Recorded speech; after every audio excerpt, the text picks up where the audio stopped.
You're tuned in to Repco Muscle Garage, the home of New Zealand's toughest muscle cars, hot rods and street machines. Proudly brought to you by Repco, in association with Mount Shop, Maguire's and Rizlone. Today we're Auckland bound to pop the hood on a rare pickup, a 56 Cameo, and taking a closer look at a tough looking Impala. But first, with Rizlone, we're Waikato bound to meet Hayden Kirkwood of Joker's Wild Customs. Like many of his generation, Hayden's first jump into a lifelong auto obsession came from the land of the rising sun. But it wouldn't be long before the keys to his uncle's old Impala were in his pocket. You know, some people's families are into sports and stuff, whereas my family, it's always been cars. You know, like right back to school, getting dropped off and dad's blowing Holdens. People would draw cool houses at school. I'd draw racetracks. It was pretty much inevitable. Hayden still keeps a foot in each camp, but it doesn't matter what the badge on the grill says. They all share one thing in common. Yeah, there's only one vehicle at our house that's high, and it's my wife's daily. If I had it my way, that would be on the ground too. Any car that I've had, within a few hours of owning it, it was on the ground. It's kind of like I had a fear of heights, but I don't. I think things look better with minimal clearance. Of course, the best way to achieve that practically is with adjustable suspension. And if old Chevys are your deal, then you don't have to look too far for inspiration. I'm a 90s kid. Everybody's kind of kid dream in the 90s was to have a 6.4, whereas I'm more of a 59, 60 kind of person. Was always wanting something different to what everybody else had. For me, I like the American style of low riding. High lockup, you know, like a car that works, a street car. Doesn't have to be show spec, doesn't have to be a showstopper. Yes, I like them clean, but I like them to put in work. Big three wheels, high lockup, that undercarriage detail. Had a couple of cars with a whole lot of power that hop quite hard, but it takes its toll on the car. I guess so does three-wheeling, but if it's built right and reinforced in the right places, you never have a problem. For years, we all sort of grouped together at like Beach Shop or something and cruise together, and recently Americana.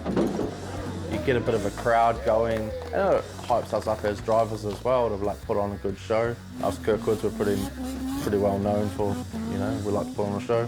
The odd person is like, why are you doing that? But hey, it's our cars. They're built right. Once they're built right, you don't have a problem.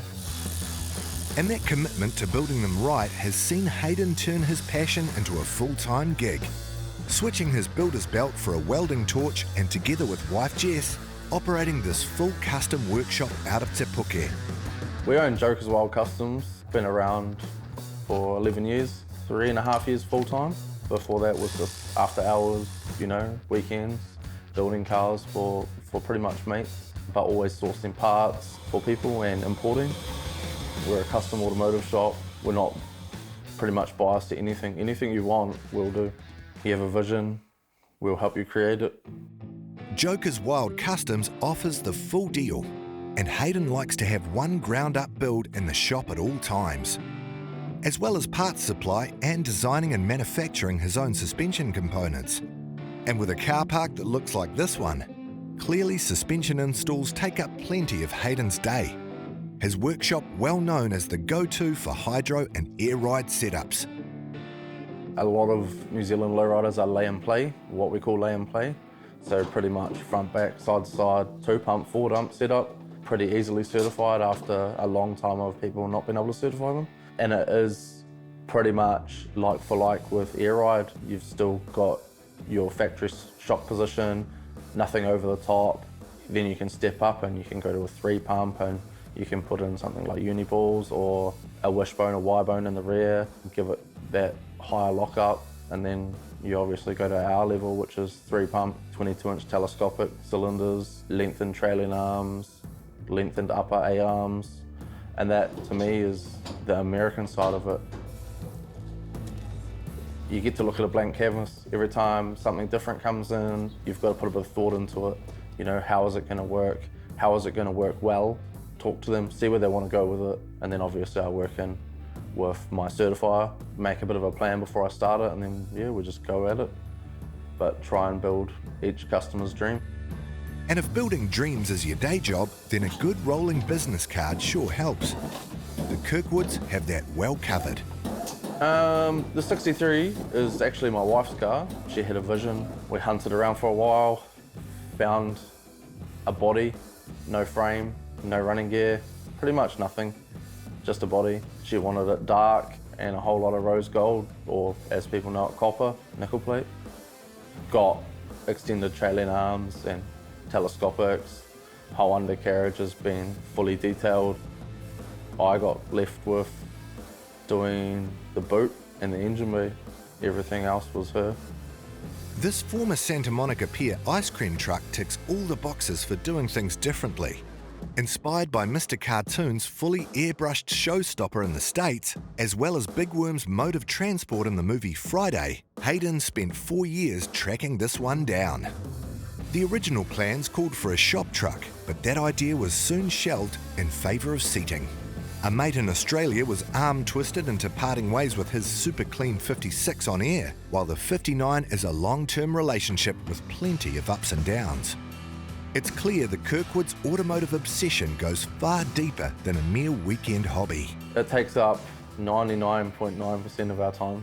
We definitely, as a family, go to everything we pretty much can. I've got my dream job. I do what I love doing. I build cars that I love, and I get to share it with anyone who wants to build their car.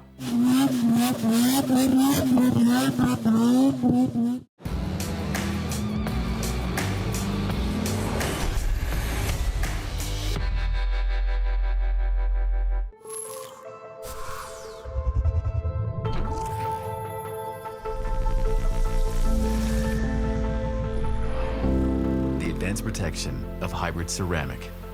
Whoa. Now in 3 easy-to-use products. In original spray wax, now as a liquid wax, and a spray detailer. Meguiar's hybrid ceramic family with advanced SiO2 technology. Meguiar's, ceramic made easy.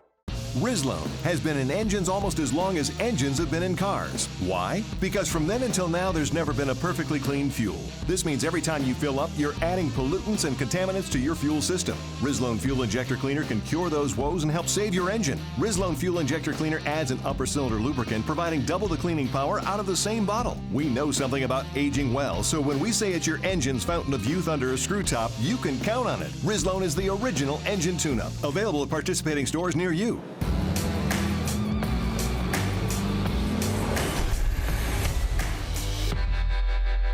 Welcome back to Repco Muscle Garage. Now, courtesy of our mates at the Mount Shop, we're in Kumeu in Auckland to meet Brent Shipman, the owner of a very special vehicle. Brent and his wife June have a few notable cars on their farm, but one in particular, a 1956 Chevy Cameo, is clearly pretty close to their hearts. And there's a few reasons why. For a start, with subtle, rounded looks, it's the quintessential 50s American pickup truck. But as the Shipmans discovered, basically by accident after buying it, the 56 is also rare as hen's teeth.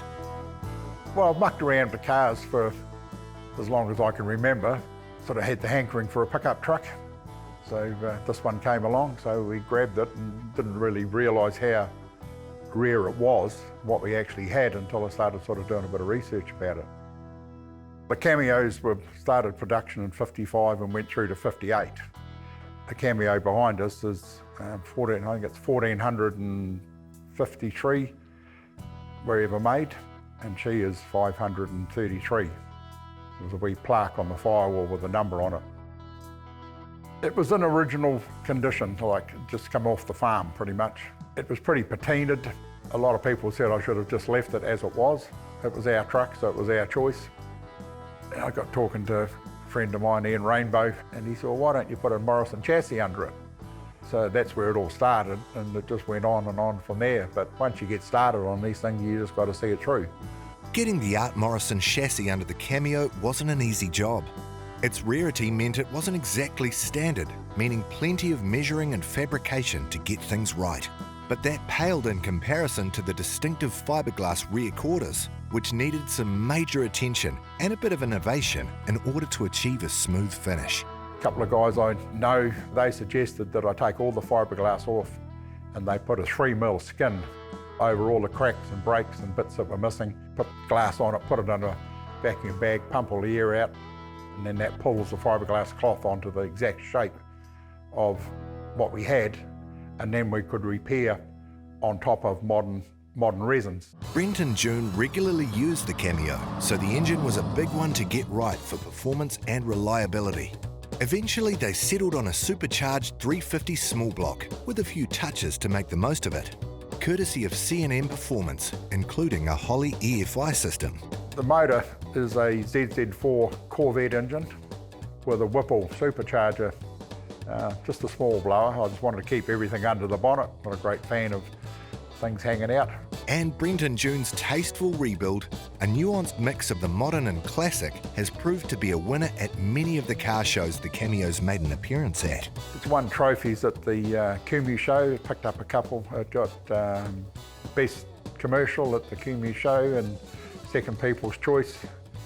The last beach hop pickups are becoming more and more popular. You know, you go down to the beach hop and there's a hell of a lot there, so they sort of separated all the pickups off and ended up picking up first prize for that.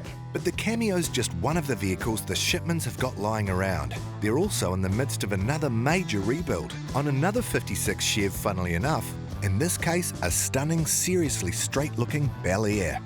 We've owned the Bel Air for about 12 years. When I started playing football when I was 5 years old down in the South Island, our rugby coach had a 56 Bel Air 4-door. So our coach would load half the 15-a-side team in the Bel Air. There'd be about 6 across the back seat, another 4 on the front seat. That car sort of had a chord with me back then, and that thought's always sort of stuck with me.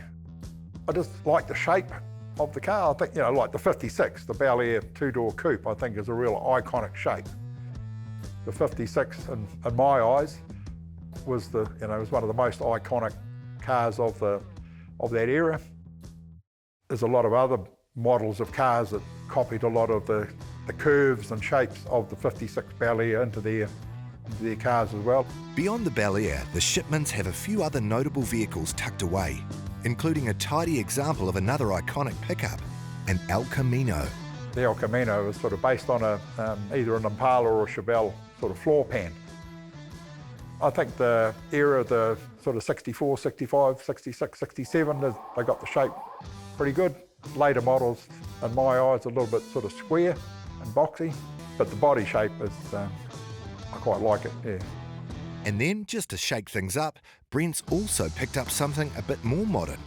After getting inspired on an American road trip with his great mate, beach hop organiser Noddy Watts. Yeah, we've got a 217 Dodge Hellcat. We went to the States to do a second trip with Noddy, the East Coast tour. And I went with the idea in my head that maybe a Camaro was what I might be looking for. We were cruising down the freeway and a Dodge Challenger went past us. My wife said, "Oh, that was a good looking car." So immediately when your wife says that's a good looking car, you see an opening. Brent and June's passion for automotive nostalgia is also obvious and infectious, as the amazing memorabilia they've amassed over the years attest to. I guess it takes you back to the time when these cars were on the road as new, you know, where you had to check the oil, you had to check the water, and you know, that was motoring back in those days. Having done Route 66 and getting involved with some of the people that you meet on Route 66 and stories about the motoring and how, you know, they use Route 66 to get out of the Dust Bowl. I don't build a car to win trophies, I build it for my own self-satisfaction. And being involved in the hot rods, you meet a hell of a lot of good people from a very diverse occupations, doctors, lawyers, all sorts of people, but they've all got a common interest, and that's in something with 4 wheels on it. And that brings everybody together. Finally today, thanks to Maguire's, we're in Beachlands, Auckland, to check out an eye-catching 63 Chevy Impala. Its proud owner, Chris Williams, has been a fan of the Chevy's tough aesthetic since he was a kid. And now that he's got one, he's worked seriously hard to make sure it looks the part. When he sourced it in Oamaru, it was no rust bucket, being reasonably straight, not to mention running. But since then, the Impala's come a long way, with an airbag setup in particular that makes it look more at home on the mean streets of Compton than Auckland's eastern suburbs. The car was actually on Trade Me. It was a guy owned it down in Oamaru. It was blue, it had a warrant rego, ran, come up on a tow truck. I drove the tow truck and drove it around like that. Slowly we started changing it into what you can kind of see now. First thing was the wheels and lowered it, and put the airbags into it, and then I blew the gearbox up. That turned into a full body rebuild. So we took the body off the chassis, changed the colour, new engine, new gearbox, everything else, and yeah, that's how it looks today. The Impala was always the dream. I've liked them since I was 7, 8, 9, 10 years old. Seen music videos at the minute and just thought one of those is exactly what I want. I actually like the squareness of the cars. I love the size, all the chrome on all the cars. I love the way the car sounds. I love the fact that it's manual, and I love the colour of the car. These old cars, they're rough to drive. They're very mechanical. You feel everything that's going on with it, every bump in the road. Anyone can jump into a Mercedes and drive them, but these take a little bit more doing, which is another thing I like about them. To match the tough exterior, Chris also opted for a detailed small block engine, backed by a tough 4-speed manual gearbox. That gearbox was actually a bespoke creation, designed specifically to help haul the nearly 2 tonnes of Impala and give the driving experience Chris was after. And the engine definitely makes an impression, because amongst his neighbourhood's quiet suburban streets, you can hear Chris coming a mile away. Under the hood's a 383 stroker, so which is a 350 with a 400 crank to bring it up to 383. Got a pretty cool street cam in it, which makes it sound pretty good going down the road. And a 4-speed manual, like I said, that was actually custom built by a guy in East Tamaki.